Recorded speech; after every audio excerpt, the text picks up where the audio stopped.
Johannes, first of all, thank you so much. Such a pleasure for us to be with you here. It's a pleasure. Thank you. And I know, I'd like to ask you about the Fundação, Hans Robert second them. It's been almost 20 years that the foundation is working on, and here in Brazil, 2 years, right, that the branch has started its work. I'd like you to tell us the importance of the foundation works and what are your main goals here in Latin America. Well, thank you very much. It's a pleasure to be here.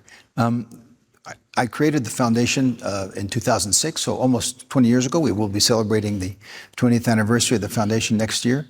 And, you know, we've been trying to address certain urgencies because I realized many years ago that although some things were being done by Mônaco in terms of environmental projects and you know, social environmental projects, that there was some real urgencies that hadn't been addressed, and so I wanted to do something more personal, and so that's why I set up this foundation to you know, to help what I thought were some of the urgencies. Addressing biodiversity, both on land and at sea,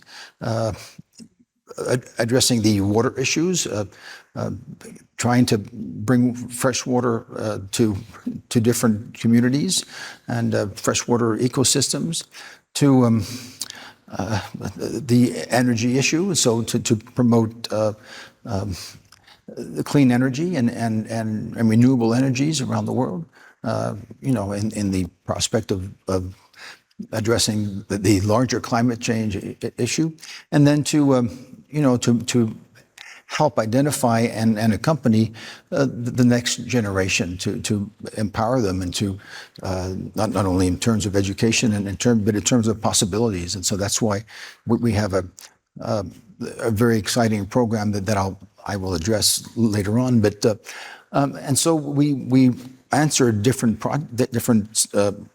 demands for funding of different projects, and so we funded and patroned, if you like, some 830 projects in these almost 20 years, and to the tune of well over 100 million euros. And so we have, of course, a board of trustees. We have a scientific and technical committee that validates the projects, or that studies the projects, and then the board validates them. So it's a very straightforward process, and we have partnerships with hundreds of different organizations around the world. And I'm very proud of the progress that the foundation has made over the years. And here in Latin America, especially in Brazil, what are your main goals? Could you tell us some of the symbolic projects that you have already supported here?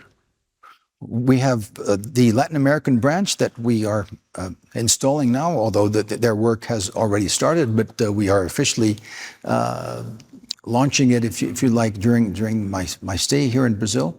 It's the 11th branch of the foundation. We have 10 other branches around the world, but we really needed something organized here in Latin America, and because we think there's a lot of different possibilities that we could join on or join with, and one of them is you know, to first of all, to identify different partnerships that we might that might be helpful to address different issues and different programs, to create more awareness, of course, of the foundation's goals and the foundation's possibilities, but also to identify also what we've started doing just a few moments ago to meet the younger generations of entrepreneurs in the sustainability front. And there's some great projects that address different issues: energy, water conservation, and water access. But also the regeneration of different ecosystems, and so there's a lot of potential here, I think, in Latin America. I think there's a great dynamism and a great desire to lean more toward a more sustainable future. And so we would like to accompany that and to identify who the best actors are and what the best solutions are in different areas. Mm-hmm. You have just came from Belém. You were Yes. at the Leaders Summit at Belém at COP30. What are your impressions about the conference, the UN Climate Conference, being held in a city in the Amazon region that I know you have already been there in the Amazon region with Sebastião Salgado, I guess? Yes, absolutely. So what are your impressions of the meeting, of the summit, and what are your expectations about the conference? Well, I think, it's very symbolic that a COP conference be held in the Amazon, which is such an iconic and most important region of the world in terms of biodiversity, but in terms of producing oxygen for all of us. And it's a very sensitive area and has to be cared for in the best way possible. So it's wonderful to attract that kind of attention. I know that there were some issues concerning the setting up of all the equipment needed for this conference. It's a challenge because these COPs are becoming more and bigger every time and more complex to organize. But I really hope that on the actual substance of the COP, I really hope, as everybody else, I think I'm echoing what a lot of people said yesterday at the opening, that this will be a decisive conference, because it has to be, because we know from scientists that we really have a very short window of time, 5 years at the most, to try to reverse the trend that unfortunately and the path that we are on, to reverse our greenhouse gases that we put up into the atmosphere. And so to change that, we really have to push hard for the implementation of different solutions. And solutions do exist. They just need to be put to scale.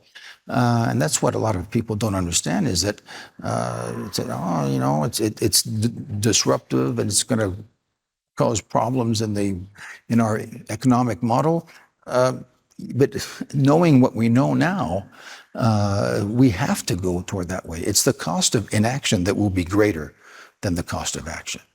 And so, I hope that this COP will be a turning point, that people will really commit and start to really put into action the words that we have all been saying for years. And it's wonderful to meet and to exchange on this. But if it doesn't produce any progress, well then, the actual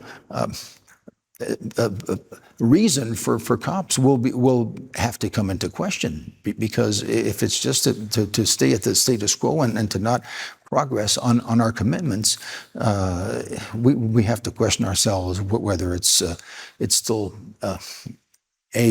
imaginable and a good thing to have these huge COP meetings. In your speech yesterday, you mentioned two things that I'd like to talk about now. First of all, because of COP30 being held in the Amazon region, a lot of attention to the forest and the trustee that the Brazilian government is launching and so on. But you mentioned the importance of the oceans, and I know that the oceans are one of the main goals, the main interests of the foundation. And the other thing you mentioned is about the new generations, how important are to engage the new generations. I'd like to talk about these two issues, the importance of the oceans and the importance of the new generations, since today you have heard about a lot of projects with young entrepreneurs, right? Absolutely. Well, the ocean is, of course, one of the main focuses on the foundation. We also have a great initiative on forest and communities, which we can talk about also. But and Belém is a fascinating place because yes, it's in the heart of the Amazon, but it's not too far from the ocean, and we can see the interaction and the influence that the ocean has on forests and on supplying enough humidity and enough translation of different elements that help the forest ecosystems as well when they're close to the ocean like that. And so I think the importance of it has been said in other meetings, and I've said this many times in different in my different speeches, that if we don't have the ocean plays such an important role in mitigating the climate, the effects that are affecting our climate, the absorption of carbon dioxide, just to take that. Well, the ocean absorbs 90% of these greenhouse gases, and so it is vital it is a vital element of life on Earth, and it also is responsible for about half the oxygen that we breathe. And so just for those, I can name a number of other reasons why oceans are important. They also feed us, they heal us. So we cannot envisage a healthy planet without a healthy ocean. And so that's why we've tried to focus a lot of our energy, a lot of our ideas for different projects that concern the ocean. And we've launched last year a fund called the ReOcean Fund, which is a €100 million fund to invest in the blue economy. So in different ideas that will help produce not only energy but food and other areas sustainably from the products of the ocean. And so there are different companies that have exciting projects that need funding. And so this fund will identify with a scientific committee, of course, the best companies that the fund can help to bring to scale. And so this is and data. We have a company that produces ocean data, which is vital for a better understanding of what we're talking about concerning oceans. And so this is very exciting. And this hopefully we will close the fund's appeal in a few months, and we will really get started on identifying more and more companies that we could help through this fund. And then going to the young leaders, we also have a program called the Regeneration, and that is bringing together, first of all, identifying different young leaders in different areas. We've had young entrepreneurs. We've had artists. We've had filmmakers. We've had people from the financial sector, athletes, because we have